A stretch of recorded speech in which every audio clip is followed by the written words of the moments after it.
In the first days after the crash, while everyone else on that beach is panicking, grieving, or fighting over food, there's one man sitting calmly in the sand staring out at the ocean like he's exactly where he's supposed to be. His name is John Locke.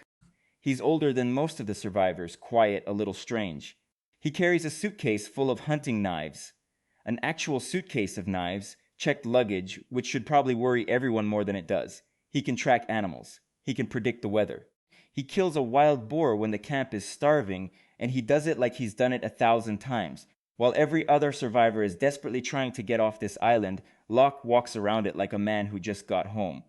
And there's a moment early on, small enough to miss, that tells you something is deeply different about him. He's sitting on the beach, and he looks down at his own bare feet, and he wiggles his toes. Just wiggles them. And the look on his face isn't boredom.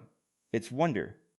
Like his own toes are the most miraculous thing he has ever seen. Hold on to that image. Because this is the story of why a man would look at his own feet like they're a miracle, and it's the best story Lost ever told in its first season. This is Locke. Completely spoiler-free for anything past season 1. Let's go. To understand Locke, you have to understand what the show does with him, because it's sneaky. For the first few episodes, he's framed almost like a threat. The camera lingers on him strangely. He sits alone. He stares at people. There's a scene where he's explaining a board game to a kid, backgammon, 2 players, 2 sides, 1 light, 1 dark, and the way he says it, in this low, knowing voice, makes your skin prickle. When things start going wrong around camp, when the strange island starts showing its teeth, Locke is the guy your gut points at. He's too calm. He knows too much. Nobody adjusts to a plane crash this well. And then the show sits you down and tells you who John Locke actually was before the island. And it breaks your heart. Because the man with the knives, the hunter, the tracker, the one survivor who seems built for this place, back in the real world, he was nobody. Worse than nobody. He was the guy everyone stepped on. He worked a meaningless job in a cubicle, in a box office company, pushing papers while a boss half his age humiliated him for fun, mocking him, belittling him, treating him like a joke in front of everyone. And Locke took it. That's the part that stings. He took it day after day because that was his life. A small man in a small chair in a small world, dreaming of being someone else. And he did dream. That's what makes his story hurt instead of just sadden. Locke believed, genuinely, stubbornly believed, that he was meant for more. He'd tell people, "Don't tell me what I can't do."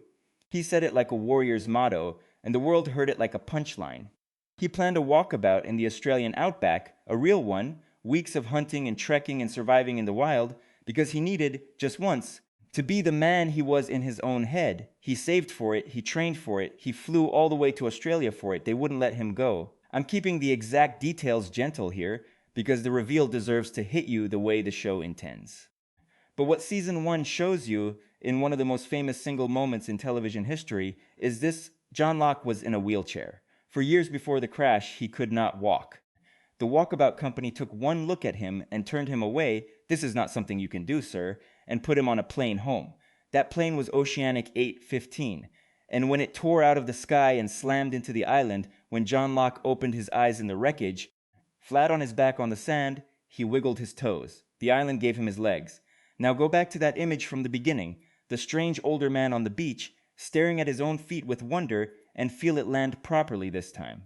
Everything eerie about Locke suddenly inverts. He isn't calm because he's dangerous. He's calm because he's reborn. Every single other survivor on that beach lost something in the crash.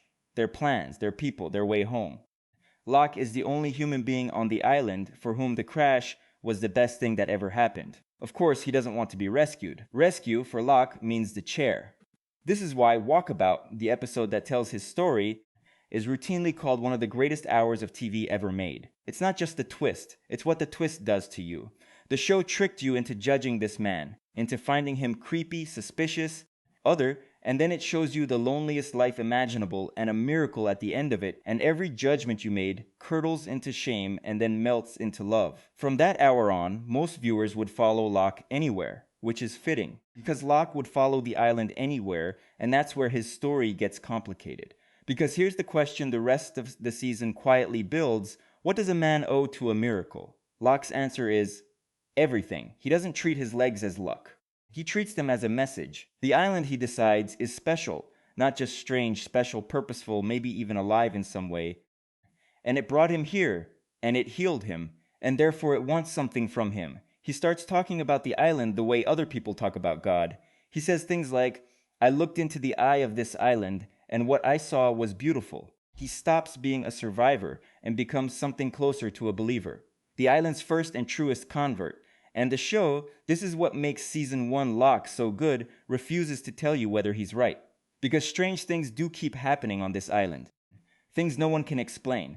And Locke keeps being the only person who isn't frightened by them, which either means he understands something no one else does, or means that a desperately lonely man who got one miracle is now seeing meaning everywhere, the way a starving man sees food. Faith or delusion, prophet or broken man. The show hands you both readings and never takes either away. Which brings us to Jack. Because there's another man on that beach who got handed the island's weirdness, and his answer to all of it is no. Jack is the doctor, the man of science, the man of proof, the man who believes in what he can stitch, measure, and fix. And Locke is his perfect opposite, the man of faith, who believes the island has a plan, that some things are meant to be, that not everything needs explaining to be true. Season 1 sets these two men on a slow collision course, and it's one of the best conflicts the show ever builds, not because one of them is the villain, but because both of them are right in the ways that matter to them, and neither can afford to admit the other might be too. The believer needs the island to mean something, because if it doesn't, he's just a lucky man who used to be in a chair. The doctor needs it to mean nothing, because if islands can grant miracles, then a man who couldn't save his own father has to ask why he never got one. Their argument is never really about the island. It's about what each of them can survive believing. That clash only begins in season 1, but it begins here, and knowing where each man is standing makes everything that follows hit harder. And then there's the hatch. Deep in the jungle, Locke finds a metal door built into the ground. Sealed, no handle, no explanation.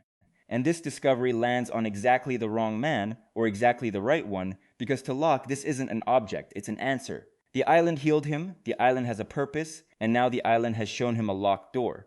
So it must want him to open it. He becomes consumed. He digs, pries, schemes, keeps it secret from the camp, spends night after night trying to get in. And in the season's most quietly devastating stretch, the island seems to stop cooperating, things go wrong, the door stays shut, a terrible price gets paid along the way, and you watch this man of perfect faith kneel on top of that unopened hatch in the rain, in the dark, and scream at the island, asking it what it wants from him, asking why it's doing this to him. It's the whole character in one image, because that's not how you talk to a door, that's how you pray. And it's not even the first time life has done this to John Locke, given him hope, let him believe, and slammed the door. The cruelest thing about his faith is that it was built by a miracle on top of a lifetime of rejection, and the season keeps testing which layer is load-bearing. I won't tell you how the hatch story ends, except to say the season's final image belongs to it, and to him. What I'll tell you instead is why Locke matters. Every survivor on that island is running from something, Kate from the law, Jack from his grief, all of them from lives that had already gone wrong before the plane ever took off. Locke is the only one running towards something. He's what happens when the most invisible man in the world gets one piece of evidence that he was right about himself all along, that he was never what the cubicle and the chair and the cruel voices said he was. Don't tell me what I can't do stops being a punchline the moment his toes wiggle in the sand. And the tragedy and the glory of season 1 Locke is that he needs it to be more than luck. He needs to be chosen. Because a miracle with no meaning is just an accident, and John Locke has been an accident his whole life. So when you watch him stare down into the dark of that hatch, understand what he's really looking for. It was never what's at the bottom. It's the answer to the only question he's ever had. Was I meant for something? The island eventually will answer him. But that's another season and another video. If Locke's story got you the way it gets most people, tell me in the comments, is he a prophet or just the loneliest man on the island? Spoiler free, as always. This is part of my season 1 character series. Jack and Kate are already up, and the next survivor is the one everybody loves to hate. Subscribing genuinely helps a small channel like this one. Thanks for watching. I'll see you on the